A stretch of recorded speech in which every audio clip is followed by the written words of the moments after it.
Bom, boa noite. Primeiro, agradeço, em nome do Instituto Socioambiental, pelo convite. Um prazer imenso hoje estar mediando essa mesa, né? Serei uma facilitadora aqui, tenho certeza que vamos aprender bastante hoje, né? com essa conversa. E eu vou começar me apresentando também brevemente, e eu acho que depois eu posso passar a palavra, né, para cada um, e as próprias pessoas podem se apresentar também no momento da fala. Então, bom, eu sou Adriana, eu sou historiadora, atuo no Instituto Socioambiental em uma área que nós chamamos de Economia da Sociobiodiversidade. Eu estudo o sistema agrícola tradicional quilombola e atuo mais de perto com a população quilombola do Vale do Ribeira. Então, quando a gente fala sistema agrícola quilombola e sistema agrícola do Rio Negro, nós estamos falando de uma série de significados, além da agricultura, a gente está falando de uma cosmovisão, nós estamos falando do artesanato.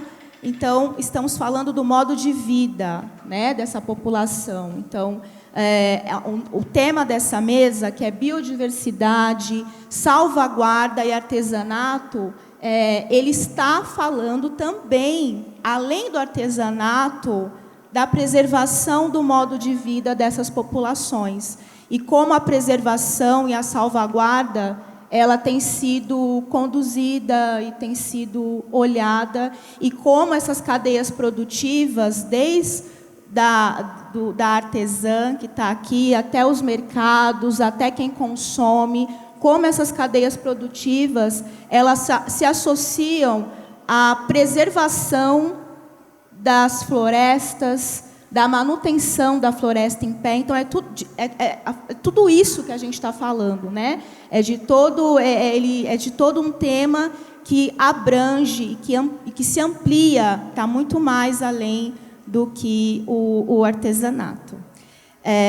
Bom, eu farei o seguinte, eu acho que eu posso começar perguntando, né? Eu acho que também vou fazer aquele trabalhinho chato também de ficar controlando o horário, mas eu vou avisando, tá bom?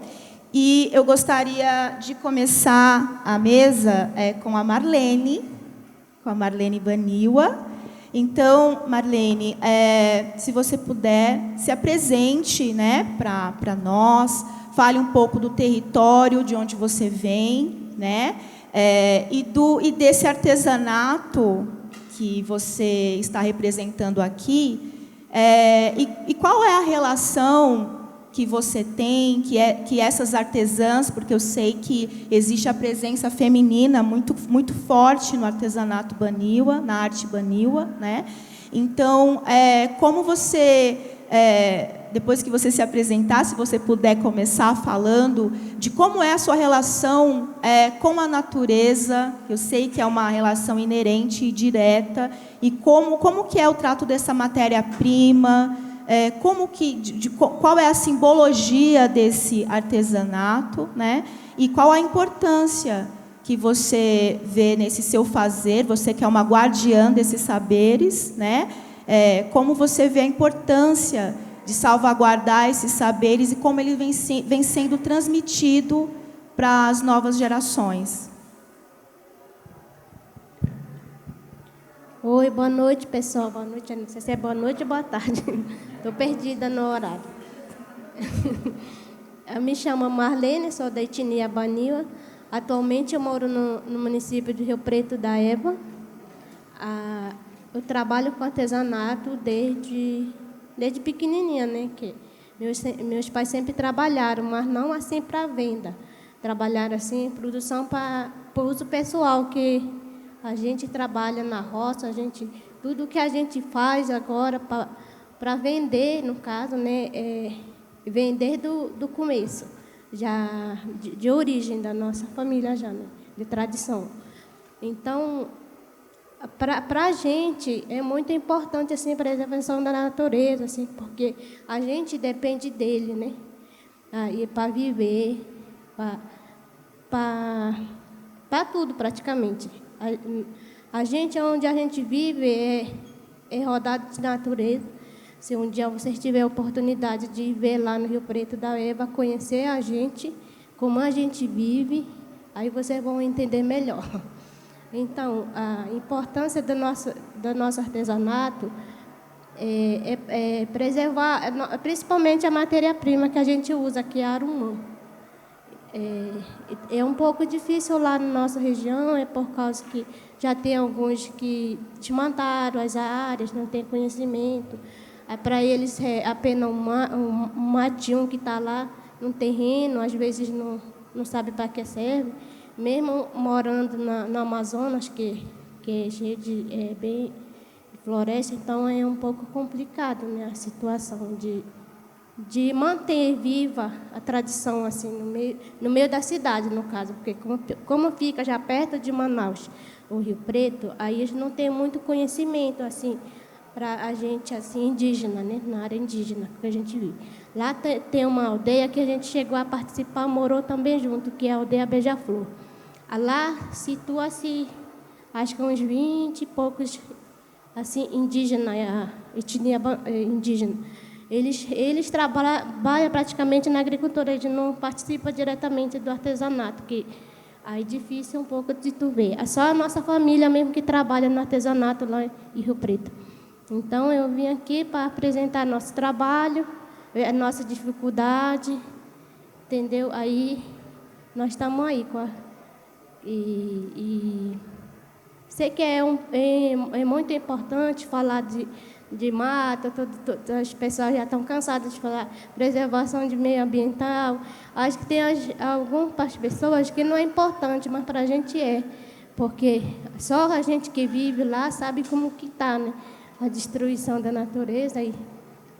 Para as pessoas que moram fora, assim, não conhecem muita realidade da onde a gente vive, né? Porque ele não está muito interessado em saber. Então, é isso que eu tenho que falar. Sobre o projeto que a gente está participando do ArteSol, aí foi um desafio para a gente muito grande, porque a gente já estava acostumado de fazer o artesanato tradicional, que a gente fala, que a gente sempre faz, né? Aí para a gente foi um desafio assim muito grande, mas tanto para fazer e tanto na matéria-prima, que está um pouco em extinção lá, mas a gente já está plantando aos poucos, só que ele leva um tempo para chegar no ponto de colheita para fazer para produzir, né, para fazer os artesanatos. Então é um assunto um pouco assim delicado, mas a gente está aí, tá lá cuidando do que é nosso, né, e tem que cuidar, senão daqui a uns tempos não vai ter mais artesanato para fazer, né, porque não vai ter mais matéria-prima. Então isso é a nossa preocupação agora de plantar o arumã. É isso. Perfeito, Marlene. Deixa eu fazer mais uma pergunta para você. Como você enxerga, como começou a comercialização desse artesanato e como você acha, eu acho que tem benefícios, mas também pode ter alguns problemas, alguns conflitos. Por exemplo, você acabou de dizer que tem um modo também, um tempo também, e tem um respeito também à natureza que deve ser cumprido, que não dialoga, por exemplo, com uma produção de larga escala, com um processo que no mercado, como a Ana Terra disse aqui, desse nosso mundo, né, que tem uma outra lógica, né, que é uma lógica perversa, uma lógica destrutiva. Então, como é para você e para vocês, né, fazer essa comercialização? Como você recebeu ela e quais os benefícios e os desafios que você está encontrando lá? Sim. Bom, quando tudo começou, foi praticamente assim, como é que eu vou dizer? Começou assim com dificuldade financeira mesmo, né? Porque a gente não trabalhava no artesanato e quando a gente morava no Alto Rio Negro, né? Que a gente é de Santa Isabel do Rio Negro, mas lá a gente trabalhava com agricultura. E quando a gente chegou aí em Manaus, quando a gente veio, que meu pai ficou doente, aí ficou, a saúde dele era debilitada, não podia mais voltar lá de onde a gente é. Então, a gente ficou ali perto de Manaus, para ele poder fazer o tratamento dele. Aí foi a dificuldade que a gente encontrou para se manter. Aí a única coisa que a gente tinha era o artesanato para sobreviver. Então, desde lá, a gente aí começou de trabalhar nisso, aí foi trabalhando, vendendo lá em Manaus mesmo, no mercado lá de Manaus. Aí, com o tempo depois, os pessoal do Sebrae encontraram a gente, fizeram algumas oficinas com a gente, aí nós fomos criando outros produtos novos. E a gente foi indo, e quando a gente chegou para vender para lojista em maior quantidade, aí a gente sentiu a dificuldade, porque a gente não trabalhava, né, assim, na encomenda grande, mais de 50 para cima, era a nossa dificuldade, justamente a matéria-prima. Mas nós estamos tentando aí, até agora nós estamos cumprindo com nossas encomendas, no caso, né, um pouco difícil, mas nós estamos aí. E a gente não trabalha assim, com muitas peças, justamente porque a gente não tem material para arcar, né, com uma encomenda muito grande, assim. Só com umas poucas peças, por dificuldade de matéria-prima mesmo. Certo, obrigada, Marlene. A gente vai fazer uma rodada também apresentando e perguntando, mas depois nós vamos abrir também para o público interagir, fazer perguntas, que eu acho que vai surgir bastante, né? Bom, agora eu gostaria de falar um pouco com a Gerra. Desculpa se eu pronunciei errado o seu nome. Então, bom, mesma coisa, né? Gostaria que você se apresentasse.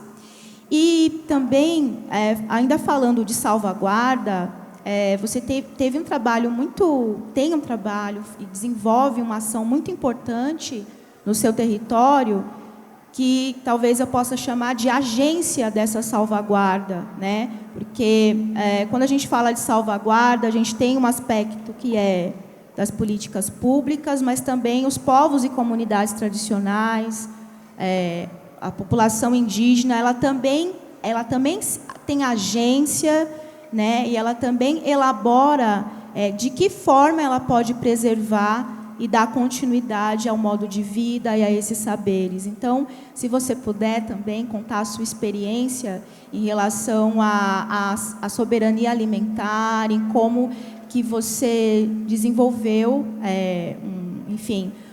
alternativas ali também no seu território, para, dar continuidade a essa preservação, esse modo de vida, a essa transmissão de saberes, e também quais são as ameaças que você consegue enxergar que impedem essa preservação, essa continuidade desses saberes e desse modo de vida.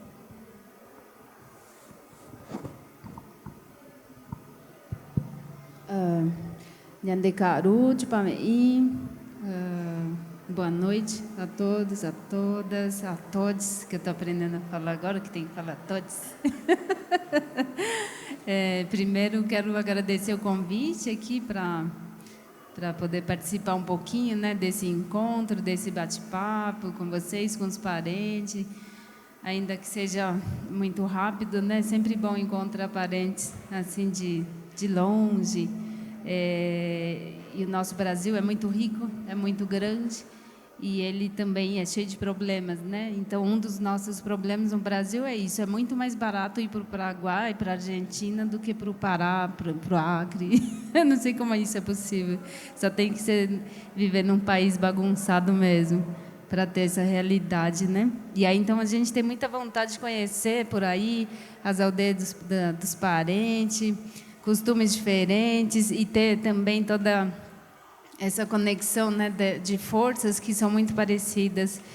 Mas, infelizmente, muitos parentes têm essa dificuldade por conta da questão financeira mesmo. Então, quando acontece esses encontros, né, na cidade de São Paulo, esses eventos, é bom também, porque também ele é político, traz muitas importâncias também, muitas conexões, pode servir também um espaço de reafirmação política em vários aspectos, mas ele tem uma coisa mais suave, né? Como, por exemplo, a exposição de artesanato. Não fica uma coisa assim de ir para Brasília, que é só política, política, política. E aí, então, é bom também encontrar parentes nesse sentido que a gente tem que falar mesmo. E a gente indígena, infelizmente, nesse país, como a maioria dos brasileiros, a gente não dá, de fato, para não falar de coisas ruins, né? Mas, ao mesmo tempo, a gente está aí também, como todo o bom brasileiro, né? Os bons brasileiros de Juruá. Juruá, que na minha língua significa a boca com cabelo, porque os primeiros Juruá que invadiram o nosso território eram barbudos. E Tcheá, na minha língua guarani, é meu cabelo. Tchejuru é minha boca. Então, os barbudos, os Juruá. Assim ainda chamamos vocês até hoje. E aí, então, para mim é sempre importante ter todos esses espaços, às vezes, né, encontrar os parentes, como eu disse. E agradecer o espaço também, porque uma das questões do nosso país, que é isso, né? Ainda que essa cultura de Juruá se reafirme de todas as formas possíveis e não possíveis também como povo civilizado, incrivelmente a gente vive num território com muita diversidade de nacionalidades, que não se formou, não se fez apenas há 500 anos atrás. Ainda agora, o tempo inteiro a gente recebe estrangeiros do Japão, da Coreia, dos Estados Unidos, não sei de onde, de todo quanto é lugar, para morar no Brasil. Então, é um Brasil que recebe o tempo inteiro pessoas de fora e que tem essa diversidade da cultura indígena tão forte ainda, tão importante, não só para o Brasil, mas para o planeta, pela realidade do que significa Amazônia, né, para todo mundo. Mas, ainda assim, a gente vive nesse país absolutamente preconceituoso. É um dos países mais ridículos em relação a essa questão do preconceito, né? E aí, então, eu sempre agradeço esses espaços de fala, porque a gente pode falar para Juruá, a gente tem que ser realmente inteligente, não tem que ser civilizado, porque a civilização está destruindo o planeta. E aí, então, como eu falo, se ser civilizado é ser isso, é ser autodestrutivo, é destruir aquilo que nos mantém nesse planeta. Eu quero morrer selvagem, se existe de fato outra vida, eu quero nascer selvagem de novo, porque dentro desse mundo da selvageria, tirando, né, o sentido ruim do pejorativo, né, de fato, como as parentes estão falando aqui, não tem na aldeia delegacia, não tem casa de abrigo para menores, não tem pessoas dormindo com fome, sem cobertor, encostado em espaços que se nomeia como igreja, e que ali você entra para fazer uma oração, uma reza para um Deus, para aquele que você matou o filho dele. É muito bagunçado para a gente. É muita coisa assim da cultura da civilização, a gente não entende como é que Juruá teve a capacidade de matar o filho do próprio Deus. E os mais velhos Guarani na aldeia falam, mas tem que tomar cuidado com Juruá, porque eles fizeram isso. Minha mãe falava de Gerá, eles mataram Nhanderu deles. Eles mataram o filho de Deus dele. E aí, então, é sempre importante esses espaços para as culturas indígenas, para as pessoas que ainda hoje mantêm essa cultura forte, que não acha sujo morar em lugar que tem terra, que tem lama, que tem sapo, que tem cobra, que tem baratas gigantes. Como na aldeia Calipetã, a 2 horas daqui, tem baratas lindas, no mato, brilhosas. Mas um monte de Juruá, se vê aquilo, vai sair gritando. Mas não sai gritando do Juruá que está lá encostado na Praça da Sé, naquela igreja linda, maravilhosa, sem teto, passando fome, precisando de ajuda. E aí, então, a gente vive nesse país bagunçado, ainda que seja rico em sua cultura, em seu conhecimento, que quando fala, por exemplo, de tecnologia, a gente pensa só computador, celular e etc. Mas não, existe a tecnologia tradicional, como aquelas peças lindas, pelo amor de Nhanderu, você baba, como pode? Aquilo lá é muito tecnológico, assim, e é tradicional, assim, né? E aí, então, eu sempre agradeço esses espaços. Daí, então, como chamada aqui, eu sou Gerá. Gerá Potumirim, Guarani. Daí tem um apelido também em português, que é Giselda Pires de Lima. E eu aprendi a falar a língua de vocês com 11 anos. E aí me encantei com a cultura do Juruá, pela minha curiosidade. Eu queria saber o que tinha a partir daqui, depois daqui, depois daqui, depois daqui. Daí comecei a fazer uns estragos na aldeia. Comecei a ser rebelde, porque eu comecei a negar muitas coisas que eram teoricamente comum. Mas que hoje muitos Guarani mais velhos falam para mim coisas que, sem saber, eu já renegava, assim, né? Como casamento precoce, assim. A menina menstruou pela primeira vez, o menino engrossou, o gogó pode casar. E aí hoje o Pedro Vicente, de 80 anos, me fala, quando eu era criança, jovem, Gerá, as pessoas casavam quando sabiam que você virar. Você virar significa você saber caçar, você saber fazer casa para homem. Para mulher significa você ter responsabilidade para ser uma mãe, talvez. E aí, então, coisas que lá com 13 anos, hoje eu tenho 40 anos, mas com 13 anos eu quebrei a regra dessa história aí que Juruá também já teve, né? E que, na verdade, Juruá ainda tem também. Né, principalmente as famílias ricas, que não deixam os filhos casar com qualquer um. É determinado ali, né? Que também está nesse mundo do preconceito, né? De várias situações também, não é só aí nesse ponto, né? E aí, então, não quis me casar com 13 anos, e aí deixei a minha mãe muito brava, e, para falar a verdade, a minha mãe me assustava mais do que o cacique. Mas consegui falar para ela que eu estava preparada para morrer, se fosse o caso, mas que eu não queria casar, porque eu queria conhecer mais o que tinha ali daquele lugar que eu já tinha conhecido. E aí, então, eu me tornei a primeira professora da aldeia, daí continuei estudando, fiz faculdade na USP, dei aula por 17 anos, em 2008 me tornei a primeira liderança mulher da minha aldeia. E diferente do que a parente relatou aqui, na minha cultura, na cultura guaranimbá, infelizmente a maioria dos caciques estão corrompidos pela ganância, pelo modo de vida de Juruá, no pensamento, porque o dinheiro é uma coisa muito forte. Esse tipo de vida civilizada é uma coisa que corrompe os seres humanos, independentemente da sua etnia, das suas crenças, da sua religião, porque ela é avassaladora, como Juruá fala. E aí, então, existe muitos caciques guarani que eu conheço, que respeito e que têm uma visão, um sentimento coletivo, mas muitos não têm isso.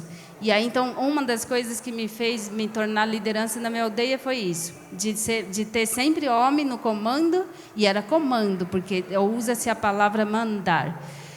E aí, então, eu me tornei a primeira liderança mulher na minha aldeia por conta das mulheres. E aí casei com 19 anos, já casei velha para a cultura, né? Você já está velhinha. E aí tive minha primeira filha, que hoje tem 20 anos, e aí depois me separei. Foi um outro momento muito drástico, assim, né? Então me tornei uma mulher separada no meio de 5 homens liderança. Imagina o caos, de novo um caos, mas vamos aí. Continuei. E aí, depois de 17 anos de dar aula na aldeia, como professora de língua materna e depois de professora bilíngue, eu abandonei essa carreira para sair dessa vida que a parente falou aqui, Ana falou, de ser assalariada. Eu não queria mais o salário do Estado, porque a gente também já tinha iniciado uma luta muito forte para ter a demarcação da terra indígena Guarani na capital de São Paulo, na terra indígena Tenondeporã, onde eu venho, e também na terra indígena Jaraguá.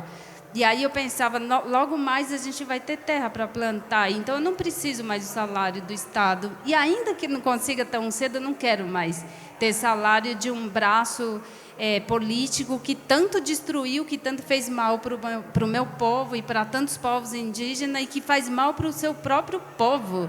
porque o sofrimento da cultura do Juruá na cidade é muito grande, parente. Nossa Senhora, é realmente de cortar o coração, como a Ana falou, né? E aí, então, eu abandonei essa carreira de ser professora para me dedicar principalmente à questão da agricultura, para poder resgatar de novo as nossas comidas tradicionais que vêm para fortalecer o corpo e fortalecer o nosso espírito. Se o nosso corpo e nosso espírito está fortalecido, a gente vai lutar melhor pela demarcação, a gente vai lutar melhor pela preservação, não só do meio ambiente, mas pela preservação da nossa mente, do nosso coração, para não deixar o dinheiro corromper a gente, né? Então, eu abandonei essa vida de salário e aí me dedico a esse trabalho até hoje, mas ao mesmo tempo me divido em várias partes, assim, o tanto que eu posso, assim, de tão grata também que sou hoje por ser uma das Guarani mais felizes de São Paulo, porque eu tenho terra, a gente tem uma terra demarcada em 2016 e a gente tem no nosso território a última cachoeira limpa de São Paulo. Isso é muito triste de contar, mas é verdade. E isso precisa ser preservado por todo mundo, inclusive pelos Juruá de São Paulo, né? Porque não é mais só nossa, é de Juruá também. Essa riqueza, né? Nhanderu deixou a água sagrada para a gente, né? Beber, se banhar, se curar, enfim, fazer nossas comidinhas. E o Pedro Vicente fica falando lá na aldeia, a água é tão sagrado, né, Dira? E Juruá, Inharandu, Odiapó Avião, Inharandu tem tanta sabedoria, Odiapó Avião faz avião, mas eles fazem cocô na água. Como que é isso? E eu falo para o Pedro Vicente, eu tenho que fazer antropologia na cultura do Juruá para explicar algumas coisas para você, Pedro, não sei. Enfim, e aí então, esse tema aqui dessa mesa é super importante porque existe de fato a influência da cultura Juruá, do modo de vida do Juruá para o mundo indígena também, apesar a partir do contato, né, da influência. E a gente, os povos indígenas, alguns, como o meu povo, está há mais de 500 anos em contato. Então, é impossível não ter influência da cultura do Juruá. E, infelizmente, em algumas vezes, não é só uma influência positiva, né? É muito negativo, como a questão do dinheiro, do poder, dessa sensação de eu achar que a minha cabecinha única vai decidir por todo mundo, que eu vou saber o que é melhor para todo mundo, sendo que a vida comunitária, a vida indígena, como várias outras organizações sociais de pessoas que vivem juntos, só funciona quando todo mundo pensa junto, quando todo mundo fala e quando todo mundo de fato se escuta. Essa história de que uma pessoa é que manda em todo mundo, na verdade, é muito da cultura do Juruá, porque não escuta o outro, não dá espaço para o outro, né? E aí, então, nesse tema, por exemplo, para mim é bem importante, porque, apesar de tudo, de ter influências ruins, não só do povo guarani, mas como todos os povos indígenas, muitos povos, alguns estão, de fato, preservados, como os indígenas que não querem fazer contato. Esses não são indígenas não contactados, eles não querem fazer contato. Sem conhecer, já sabem que não é coisa boa. Então, eles correm. Mas a maioria dos povos indígenas, né, que tem contato com o Juruá, então que está sofrendo as transformações, a influência, principalmente o modo de ser Juruá que destrói tudo, é importante a gente falar que a cultura indígena, então, de um modo geral, é a única esperança para o planeta, na verdade. E aí, junto disso, vêm as outras culturas também que querem viver assim, como os quilombolas, como os ribeirinhos, como o Juruá do campo, que fica tão feliz quando acorda de manhã e vai tomar um cafezinho preto e depois vai carpir e vai ouvir os passarinhos e não se acha inferior. Não fica ali se lamentando porque não fez uma faculdade, não foi para fazer engenharia, para fazer advocacia e etc. Ele é feliz com aquilo. Então, o povo guarani, por exemplo, ele é feliz assim. A maioria termina o terceiro do ensino médio e não quer saber de faculdade. E eu falo para eles, pedir apoio, mas não façam mesmo. Não tem nada de bom para aprender lá. Vamos ficar aqui, vamos preservar, vamos proteger a natureza. Mas, enfim, desculpa, eu falo muito, mas quero terminar falando, então, sobre o tema em especial, porque para indígenas, né, para as mulheres, principalmente, que é liderança, que é mãe, que é esposa, que é tia, que é tia-avó, que é sobrinha, é muita coisa sempre.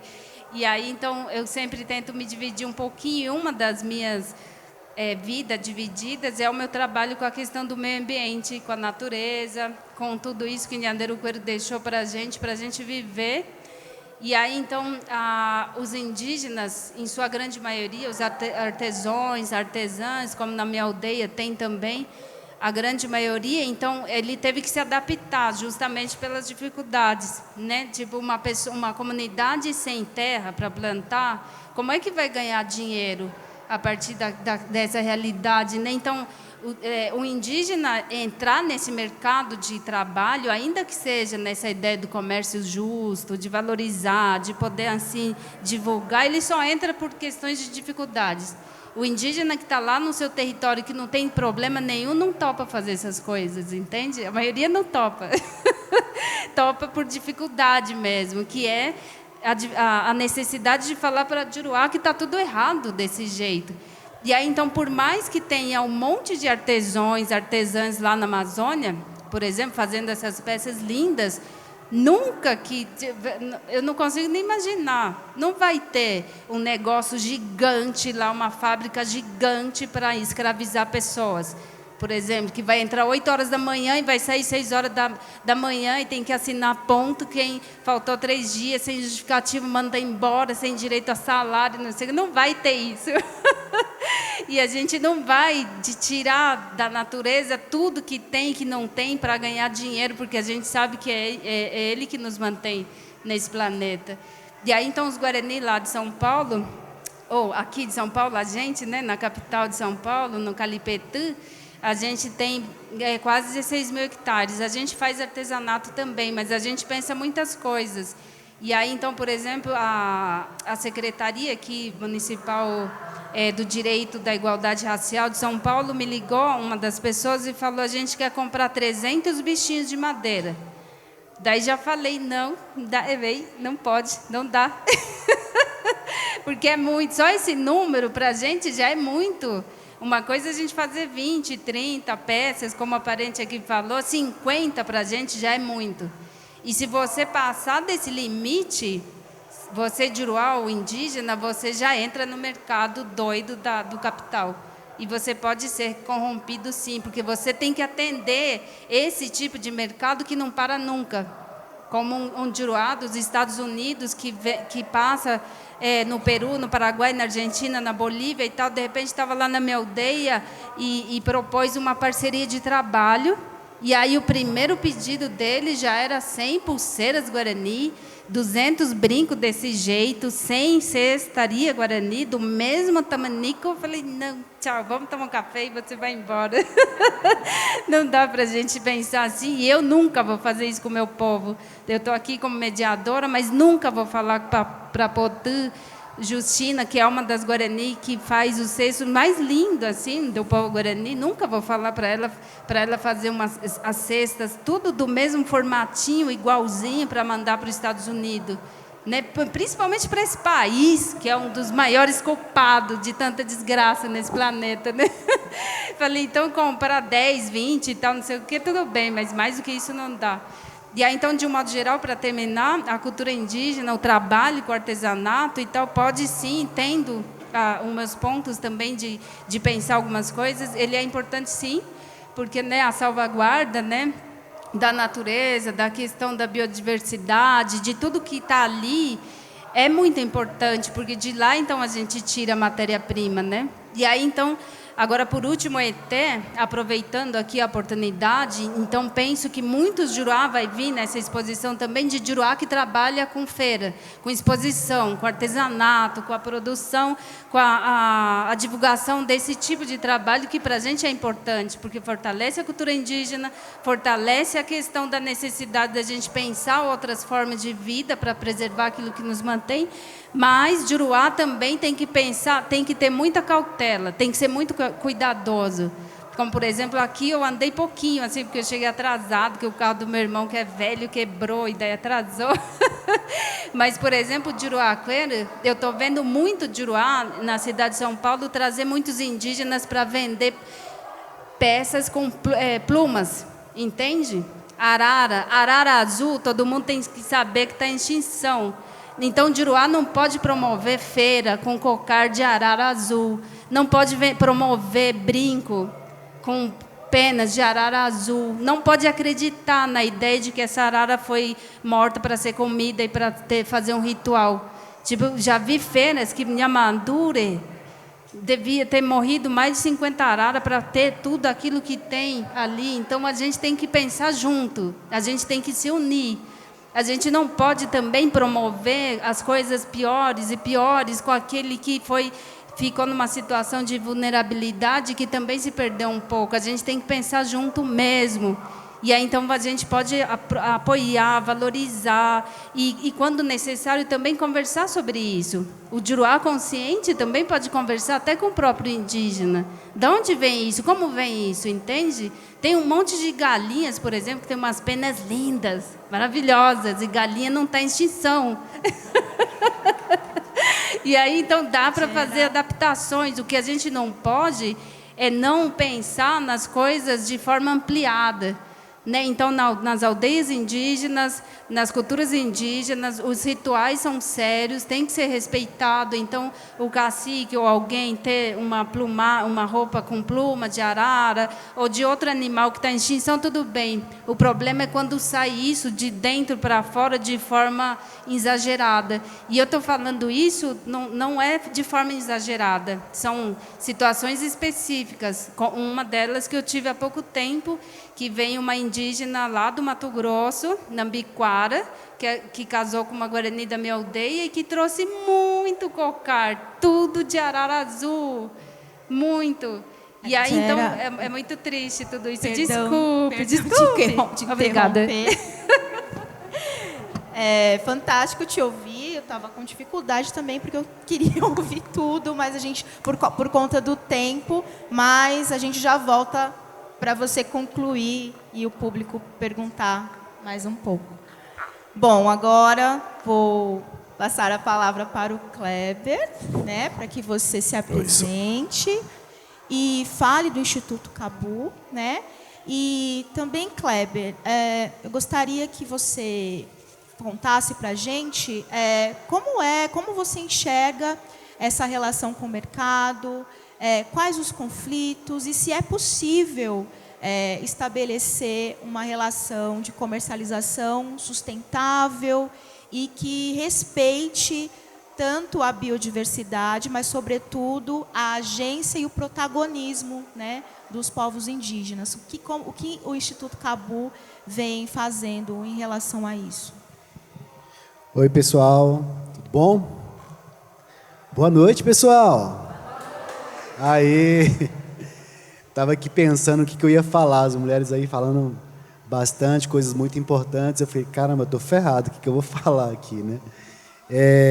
Meu nome é Kleber, em Guarani, Caperon, em Caiapó, Cranquei, nas duas línguas é o careca, né? Caperon e Caiapó é o careca.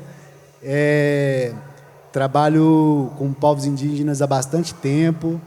E nesses últimos 18 anos trabalhando com comunidades indígenas, é a primeira vez que eu sou convidado para falar em algum lugar, então agradeço muito a Arte Sol e as meninas que estão coordenando esse evento, que está sendo tão lindo, tão brilhante, né? Então vocês estão de parabéns.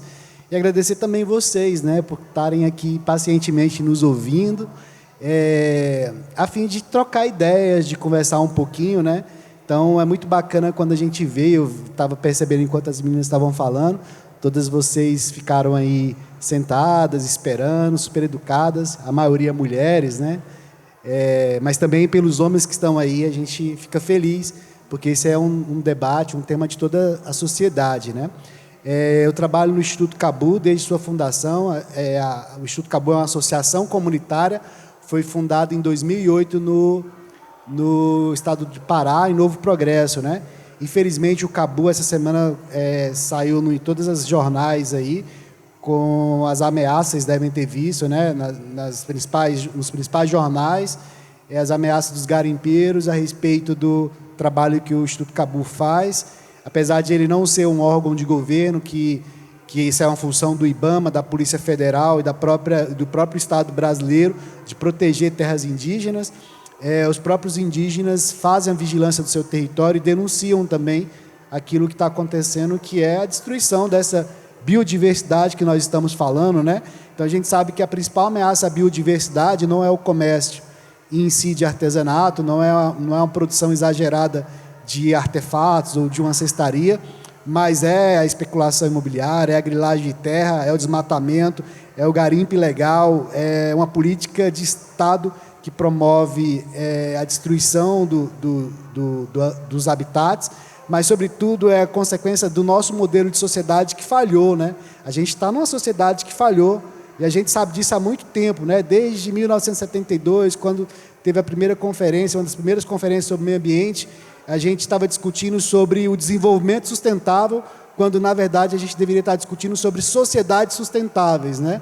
Então, não é o modelo de desenvolvimento que falhou, foi o nosso modelo de sociedade que falhou.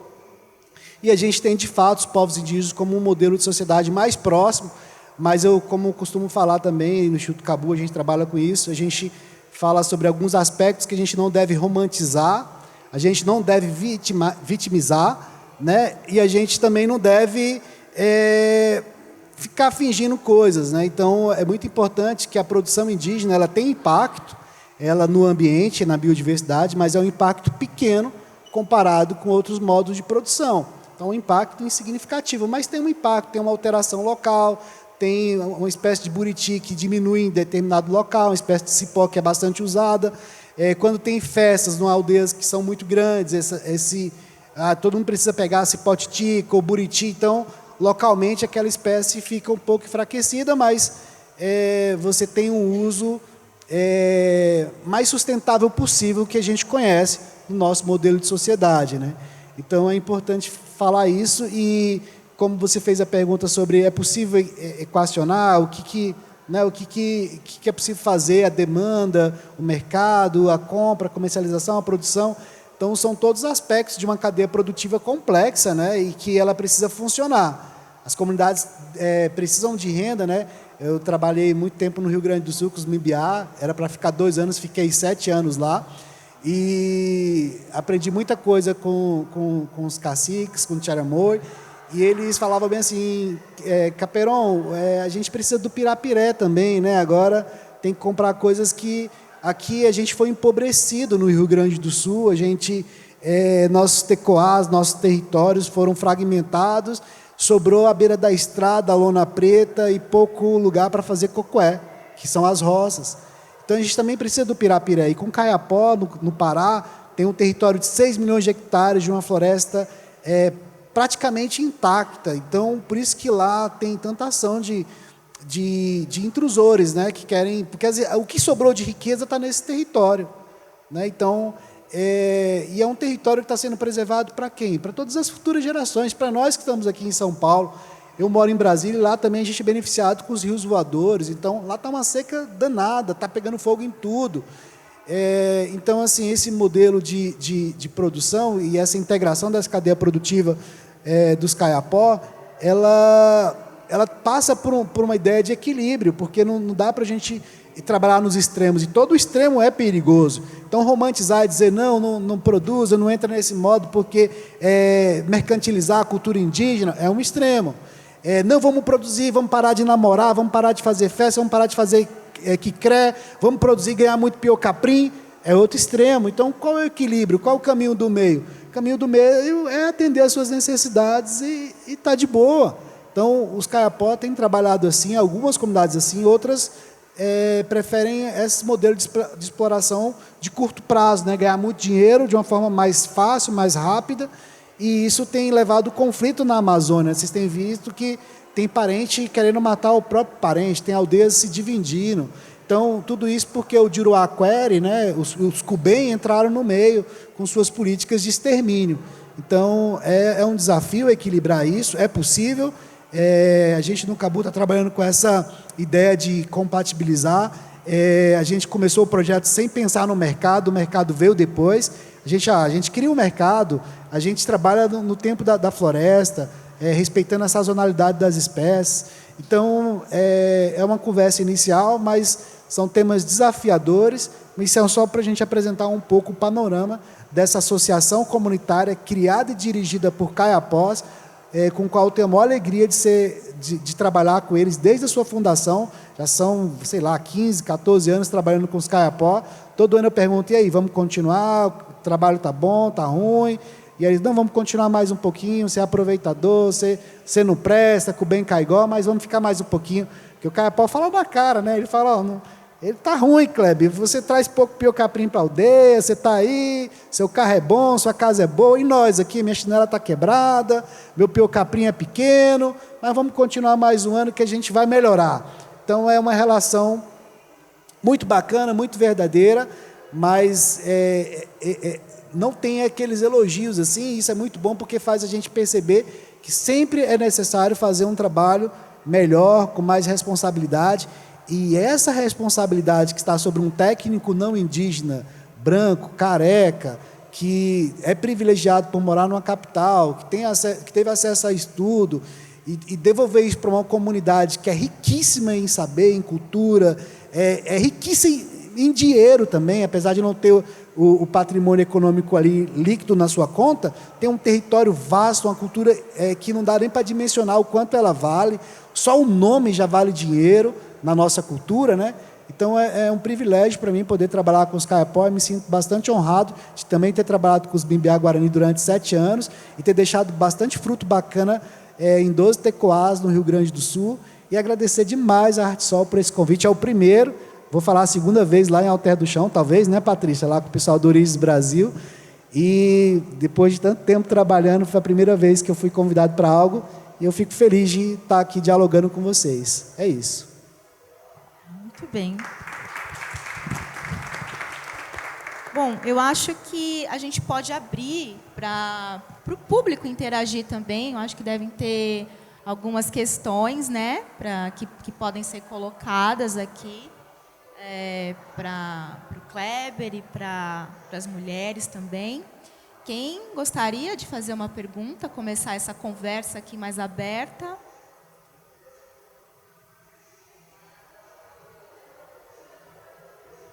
Estão tímidos e tímidas? Muito bem. Até você.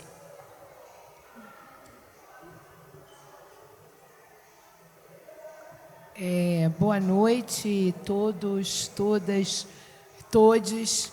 Um prazer estar nessa roda. Bom rever Dierá, querida companheira de caminhada, uma alegria.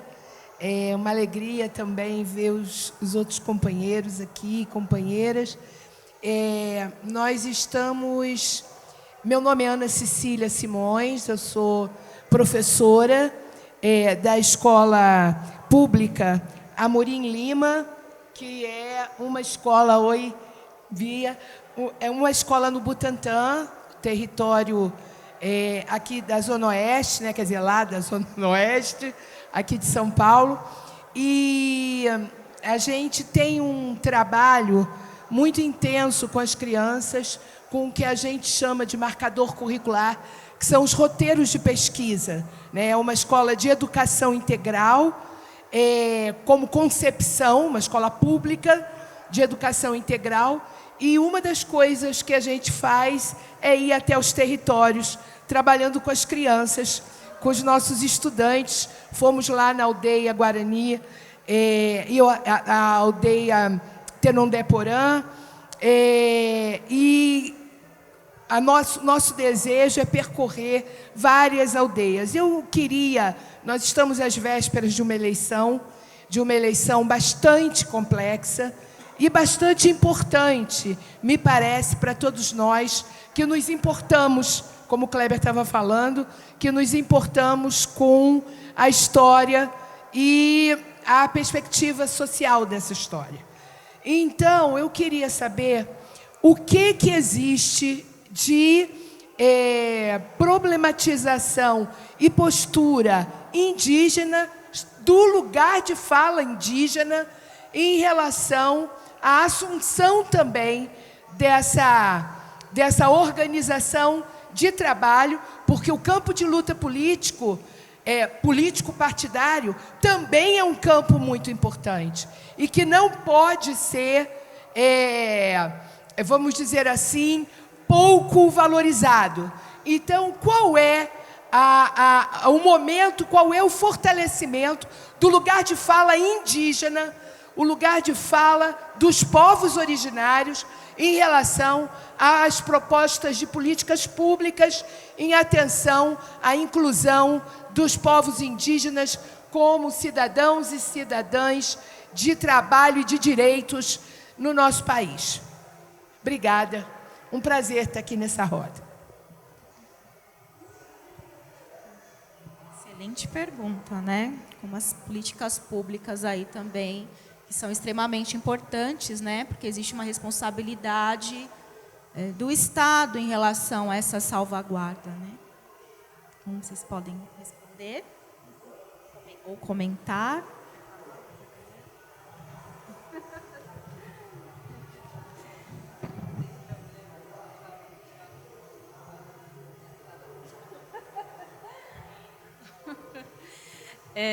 Enfim, pelo menos eu acho que eu posso falar algumas coisinhas, né, que pode ser para todo mundo, né, que pode ser generalizado, né, em relação aos povos indígenas do Brasil, esses que ainda resistem, né, que teimam, né, em continuar lutando pela sua cultura, pelo seu modo de ser, né, de cada qual, pela língua que fala, né, que é diferente, que de fato dependendo de quem está, de que partido que está, pode ficar melhorzinho ou pode ficar bem pior.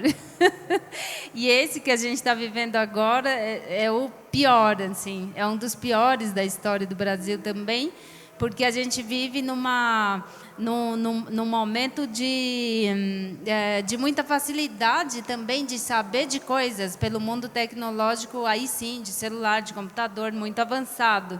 Né? Então, não demoramos mais 3 meses para saber que os indígenas lá de Amazônia, do Xingu, do Pará, lá do Rio Grande do Sul, estão sofrendo ameaça, ou que foram mortos, ou que foram assassinados. Né? Não, é claro que a Globo, né? Eu nem sei se ainda tem SBT, porque eu não tenho TV há 20 anos. Mas eu sei que esses canais grandes, né, de mídia, de comunicação grande, não passa, certamente não passa, né? Vai lá o CIMI, a CTI, né, os amigos, os parceiros que trabalham com a gente, que gosta da questão do povo indígena, às vezes com consciência, não porque acha que índio pintadinho é bonitinho e tal, mas pela consciência e pelo respeito. E uma delas, né, por saber que, de fato, a gente que preserva a natureza, né, esse modo de ser indígena é que traz, de fato, como eu disse, eu não quero parecer santinha, a melhor de todas, mas, de fato, se colocar na Google lá, territórios indígenas no Brasil, é onde vai aparecer as fotos lá, as casinhas no meio do mato. Não vai aparecer os prédios, não vai aparecer as ruas, tudo asfaltado, um monte de carro parado aqui, o pessoal querendo se matar. E aí, então, de fato, a gente preserva, né? E aí, então, a cultura indígena, ela fica muito à mercê de muitas coisas ruins, desses interesses, por exemplo, que o Juruá, né, que o Kleber falou, de como o Juruá enxerga as riquezas que a gente sabe que é sagrado, que é muito rico e que é muito caro, no sentido de que ela é especial e que a gente tem que cuidar, não para vender.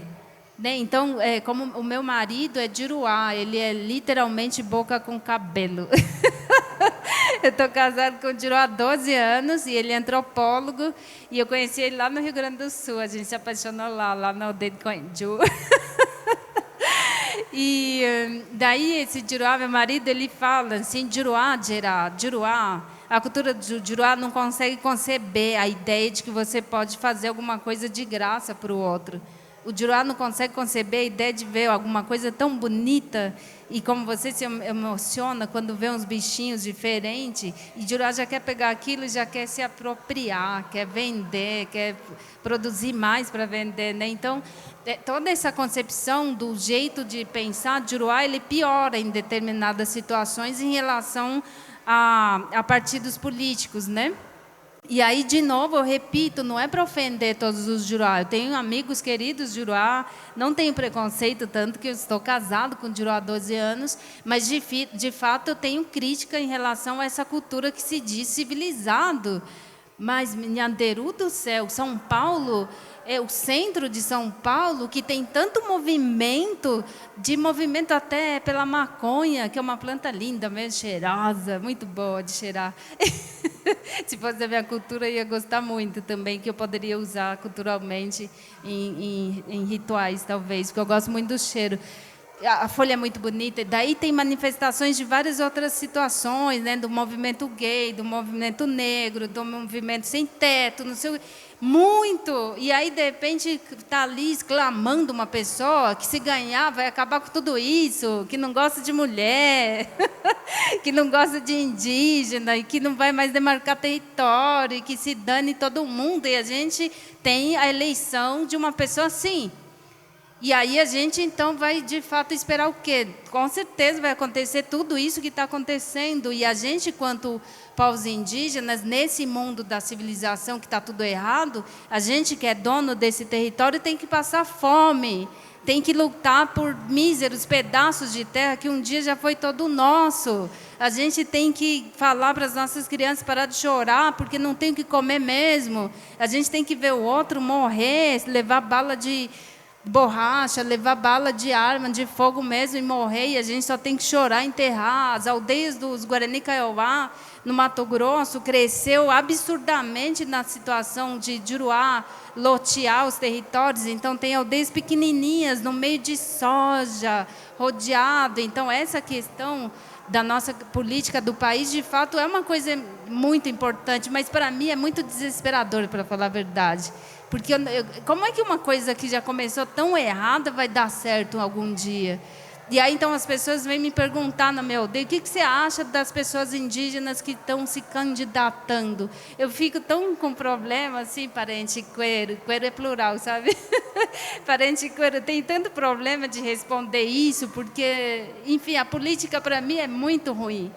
E se a gente é corrompido, às vezes, em outras situações menores, então imagina no meio desse povo que mata por qualquer coisa e que faz um monte de coisa errada e que vê tudo isso.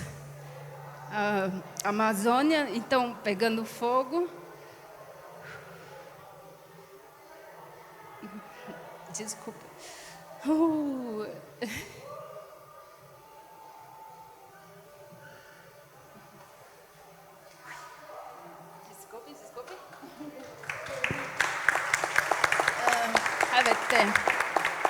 E não faz nada, então como é que a gente vai mudar isso, né? Eu penso isso. Mas, enfim, de mal a pior, eu sei, por exemplo, que o Lula, na época do Lula, que ele liberou, né, as hidrelétricas do Belo Monte e que está deixando um monte de indígena passar fome. Mas entre ele e o Lula, entre Bozo e o Lula, o que a gente faz? É muito desesperador. Então, era melhor Juruá, todos os Juruá do Brasil se unir com povos indígenas e tirar o cacique. Vamos tirar o cacique, sabe? Vamos a gente tomar conta desse país. E aí seria, com certeza, algo muito bom. Mas eu tenho realmente problema em falar em política, porque é muito desesperador, assim. É muita coisa errada, assim. Enfim, eu não sou coitadinha, eu sou muito forte. Mas, enfim, às vezes dá essas coisas muito fortes na gente, né? Desculpa. A Gudjevete para quem luta. Outra pergunta? Podem respirar, fiquem bem. Alguma pergunta para a Marlene ou para o Kleber? Jo, você me ajuda?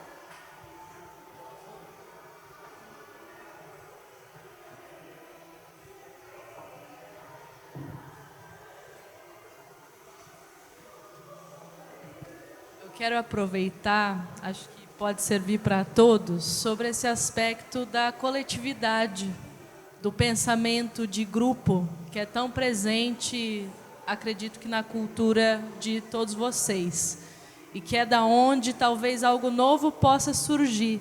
Então, qualquer aspecto dessa coletividade que vocês possam compartilhar com a gente aqui agora, seja de dentro de casa, seja no campo, seja no fazer artesanal, vai ser um grande presente. Falar sobre o que é o coletivo, o que é o grupo, o que é o fazer em família. Vocês podem responder essa pergunta? Marlene, gostaria de...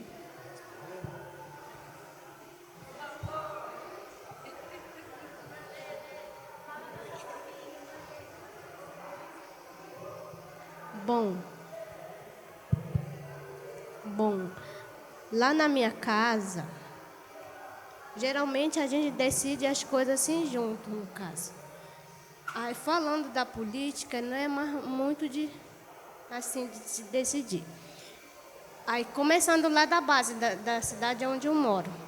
Então, quando chega a política, todo mundo conhece. Chega lá, fala contigo. E tudo aquele negócio lá. Aí, depois que passa a política, esquece que tu existe. Não sabe nem que tu existe lá. Então, falar da política é um pouco complicado, porque a gente indígena, meio que a gente fica um pouco afastado, assim. Eles não querem muito saber da gente, né? Assim, é muito difícil de tu ver algum político assim falando de indígena como deveria ser. Aí é uma situação complicada de falar.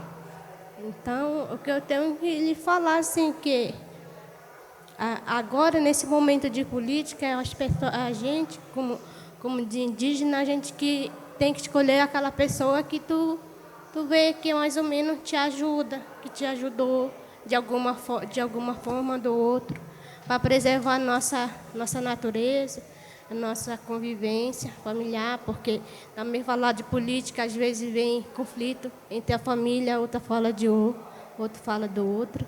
Então, eu acho que tipo assim, a política não é muita, não é boa coisa, né? De vez aí já a família fica dividida, que fulano de tal faz isso. Então, eu acho que falar da política na nossa família é um pouco complicado assim. Antigamente não, que o mais velho decidia por ti, aí tu ia lá seguir a ele. Agora não, e cada qual tem sua opinião própria, né? Aí fica um pouco difícil de, assim, união dos indígenas também, assim, conseguir uma liderança que olha pela gente, pela necessidade da gente, no caso, assim. É isso que eu tenho que falar. Obrigada.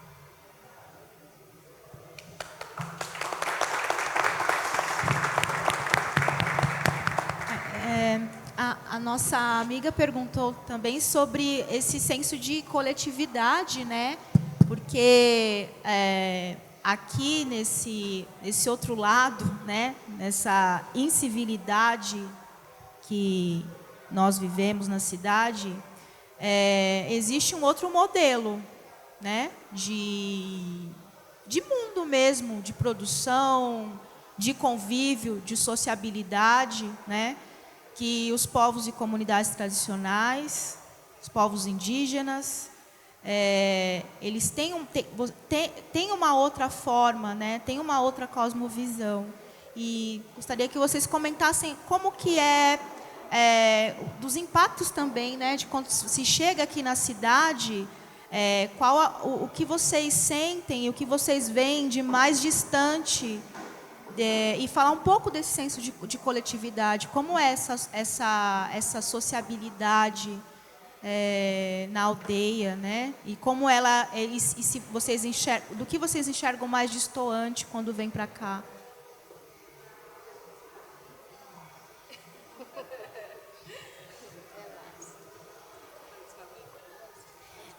Antes de falar sobre isso, rapidinho, eu acho que também a gente tem que sempre tentar uma das coisas que eu acho que é sempre bom aproveitar o coletivo, né? Pensar de forma comunitária, né? Como isso aqui, que a gente está aqui agora em número bom e tal.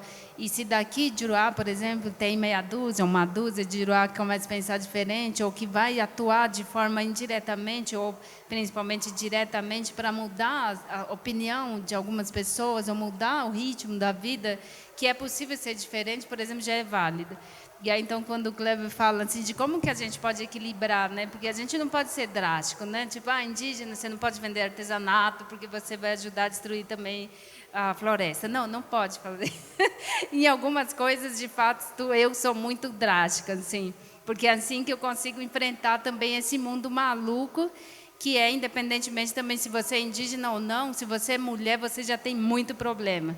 E aí, então, a gente, mulher, temos que ser muito drástica, às vezes. Daí, então, por exemplo, para mim, vir das aldeias indígenas as penas de pássaros que estão em extinção, para mim, é muito ruim mesmo. Eu falo, não comprem, não façam isso, porque é uma forma, né?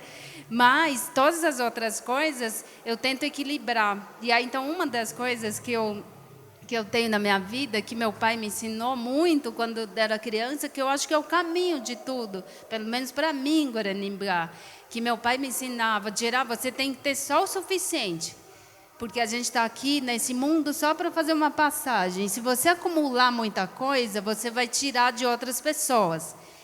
E não adianta você acumular um monte de coisa, porque quando a gente morre, ninguém na aldeia vai fazer outro buraco para enfiar um monte de coisa que se juntou na vida. E aí, então, isso está ligado com a questão do conceito, do valor do Guarani no mundo espiritual, que é de você ter o suficiente.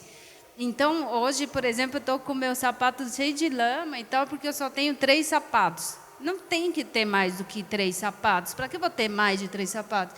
Se eu tiver mais de 3 sapatos, eu vou perder meu tempo cuidando desses sapatos, sendo que nesse tempo perdido, cuidando de duas dúzias de pares de sapato, eu posso fazer várias outras coisas importantes, que é de ir para plantar, por exemplo, de fortalecer a minha própria cultura guarani nos aspectos culturais. E aí, então, daí já dá para juntar na sua pergunta. Quando eu venho para a cidade, eu me encontro no meio de pessoas de Juruá que de repente tem uma senhorinha que tem 70 anos e ela, em sua vida inteira, todos os casamentos, todos os apadrinhamentos, todas as ocasiões importantes da vida dela, ela sempre teve que comprar uma roupa nova. Porque Juruá acha feio repetir roupa. Não tem etiqueta que eles falam. Imagina a quantidade de roupa que a pessoa de Juruá compra em toda a sua vida, porque tem essa regra de que não pode repetir roupa. Tem que ser roupas diferentes. E aí, então, a gente não se contenta com 1, 2, 3 coisinhas, a gente sempre tem que ter um monte. E aí, então, essa ideia é que esse costume, esse modo de ser de Juruá é que alimenta esse mercado do capitalismo que está destruindo todo mundo. E aí, então, quando o Juruá vai lá para a minha aldeia e fala, Gerá, eu li o seu texto sobre tornar-se selvagem. Como que eu faço para ser selvagem? E aí eu falo, é muito difícil, né, esse negócio aí, mas você pode, por exemplo, ser selvagem um dia na vida. E não precisa vir para a aldeia Calipetu, vai para os quilombolas, se der, vai para os ribeirinhos, vai para a Amazônia, vai para o Mato Grosso, procura pessoas que querem viver na terra e plantar árvore. E deixa de comprar, se é mulher, eu falo, deixa de ter essa ideia de que você tem que ter 3, 4 gavetas cheias de calcinhas. Cada qual para cada ocasião também, enfim, mas pode ter só 3, não precisa ter... Não precisa ter 3 gavetas e um armário cheio só de sapato e calça jeans um em cima do outro. Daí você entra na cozinha do Juruá, daí você vê um armário gigante. Daí o armário, aquele negócio lá que deve ter nome específico, é de uma cor. Daí o fogão é da mesma cor, geladeira da mesma cor. Daí lá tem um monte de copo, um monte de prato, um monte de tudo. E a cultura do Juruá é muito isso, é muita coisa, é um monte de coisa há muito tempo. Do tempo inteiro, e aí o Juruá deixa de viver, o Juruá deixa de ser feliz, porque tem que estar também preocupado em proteger tudo aquilo, em cuidar de tudo aquilo, e mesmo quando tem um monte de coisa, se perdeu uma coisinha ali, já fica bravo, já fica... alguma coisa perdeu. E aí, por último, eu vou contar para vocês rapidamente, eu juro, um relato do Pedro Vicente que me contou esses dias, que também me fez chorar bastante, porque o Pedro Vicente é um Guarani que me ensina desde meus 21 anos de idade, da minha própria cultura, e o cara que eu respeito muito. E ele contou com muita dor que quando ele tinha 16 anos, ele teve que roubar Diruá. Mas por que ele roubou Diruá, né? E aí vem essa história também do preconceito, né? Os índios são ladrões, o índio pega as coisas, enfim, fácil roubar. Porque também teve essas histórias no passado. O indígena, de repente, era dono desse território inteiro e, de repente, ele perde todo o território e passa fome, não tem o que comer, não tem o que dar para os filhos.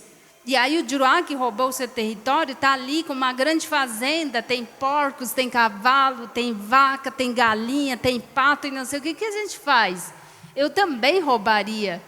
E o Pedro Vicente é um dos homens mais íntegros que eu conheço na minha vida, e ele se lamentando, eu falei para ele, Pedro, não tenha vergonha disso, eu também roubaria. Você pegou porque você não tinha mais, porque tiraram de vocês, né?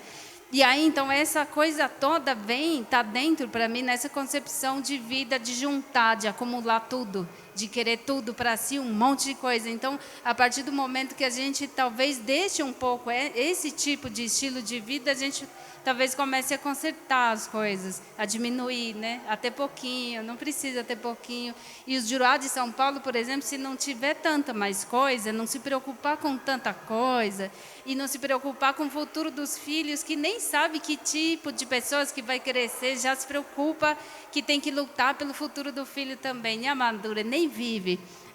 Porque daí começa a trabalhar, não vê a questão do indígena, a questão do meio ambiente, do planeta que está acabando, e só pensa que tem que trabalhar muito para ter dinheiro para os filhos. Daí, quando for velhinha, vai lá na beira do rio pescar e sossegar finalmente. Imagina, a maioria nem chega nisso mais, vai morrer antes, porque é muito estressante viver assim. Antigamente, os Juruá até envelheciam um pouco mais, mas hoje, do jeito que está o nosso ar seco, tendo aí as pandemias, como o Pedro Vicente de novo falou para mim, essa pandemia é para Juruá, é para Juruá enxergar que está tudo errado. E aí, então, mais pandemias também vai ter, infelizmente. E a gente precisa realmente mudar o rumo da nossa vida, né, parente? Pessoal, nós estamos chegando ao final já da nossa conversa. Eu sei que a gente poderia ficar aqui horas e horas falando mais sobre esse tema, né? Mas, bom, eu acho que um recado importante dessa mesa, e aí eu retomo o que a professora disse na pergunta dela, é a importância das políticas públicas. Eu acho que falar de salvaguarda, falar de artesanato, falar de possibilidades sustentáveis também de comercialização e fomentar essa cultura, é falar sobre a preservação desses sistemas agrícolas tradicionais, né, tanto do Rio Negro, também aos quilombolas, como a Gerra falou muito bem, que é uma população ali do Vale do Ribeira, estou falando mais especificamente, onde eu tenho mais contato, onde eu atuo quase que diariamente ali. E como essa população ela é responsável pela preservação das florestas e pela preservação das nossas próprias vidas, né? Então, nós estamos falando de como há uma responsabilidade do Estado. Obviamente que existe, sim, uma agência, um protagonismo dessas populações, porque essas populações têm sido responsáveis também pela sua própria preservação. Mas há uma responsabilidade do Estado, e essa alternância de poder, ela também enfraquece as políticas públicas, como a política pública de patrimônio imaterial, por exemplo, né? Os sistemas agrícolas são patrimônios imateriais brasileiros.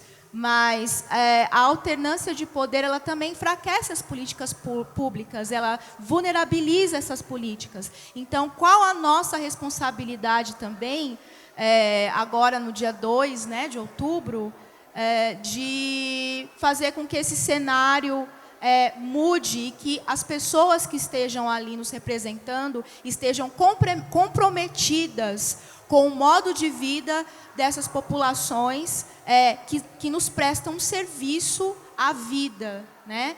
E eu gostaria muito que, num futuro, o cenário de quem demanda poder e de quem está em espaços de decisões nesse país fosse muito parecido com essa mesa de hoje, né? Onde temos aqui 2 mulheres indígenas, temos uma mulher negra, né, que sou eu, que veio do extremo leste de São Paulo, sou uma mulher negra periférica, e o meu corpo também revela onde eu estou, além de pertencer ao Instituto Socioambiental, eu também pertenço a uma população que vive um processo de extrema exclusão social, e esse impacto, quando se chega na cidade e vê pessoas na rua, em drogadição, essas pessoas têm cor.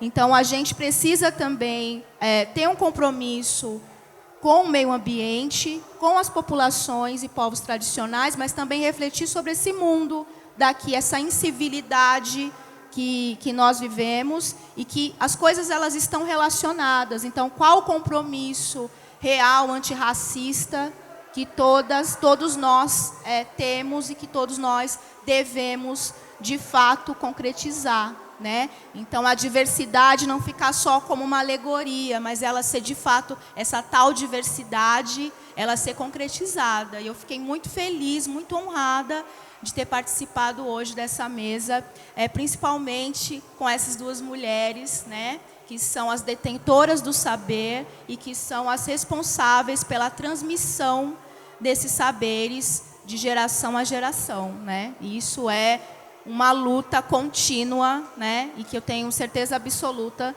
que, apesar das adversidades, ela não vai se encerrar, porque nosso povo, meu povo também, a gente sobrevive através da adversidade, né? Estamos vivas e vivos e vamos continuar. Então, acho que esse recado sobre as políticas públicas e como elas estão relacionadas com compromisso com a preservação, ela é pessoal, individual, mas ela, sobretudo, é uma discussão importantíssima para o nosso país e que eu acho que a gente tem uma responsabilidade imensa aí nesse 2 de outubro, de fazer com que o cenário seja mais positivo para o nosso país, né? E, bom, eu já vou me despedindo. Eu gostaria, então, de pedir para que o Kleber, a Marlene e a Gera também fizessem uma fala de despedida. Agradeço novamente aqui o convite em nome do Instituto Socioambiental. E foi um prazer imenso estar aqui com todos, todas e todos vocês. Muito obrigada.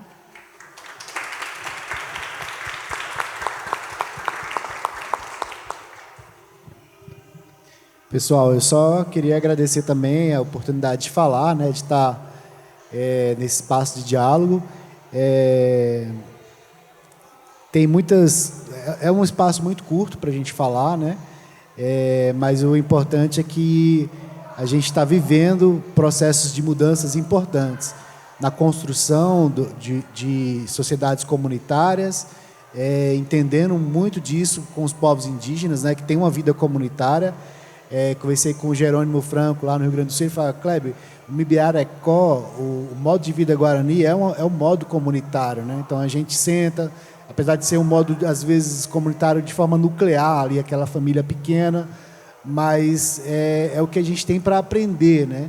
E esse aprendizado leva muito tempo, entre o espaço de sensibilização até a cidadania, para questões étnico-raciais, ambientais, ou até mesmo de outro modelo de produção, leva-se muitos anos. Então, infelizmente, a gente ainda está vivendo uma política, e aí já comentando um pouco da sua fala, a gente ainda vive uma política de extermínio físico e cultural dos povos tradicionais, indígenas, negros, né?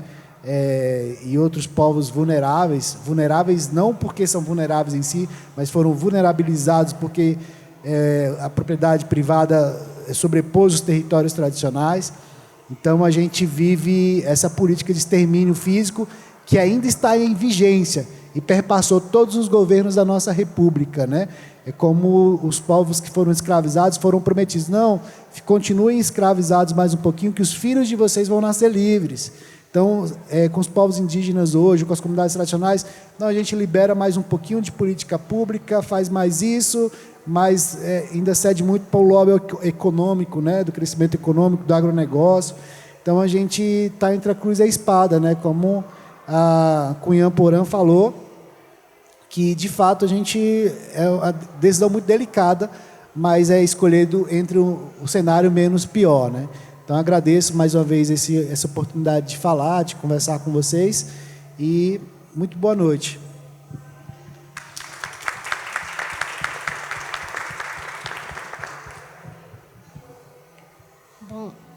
Bom, só tenho que agradecer pela oportunidade de estar aqui representando minha família, falar um pouco da nossa história, né? Da nossa luta. Aí só tenho que agradecer a minha oportunidade, só isso. Boa noite para vocês.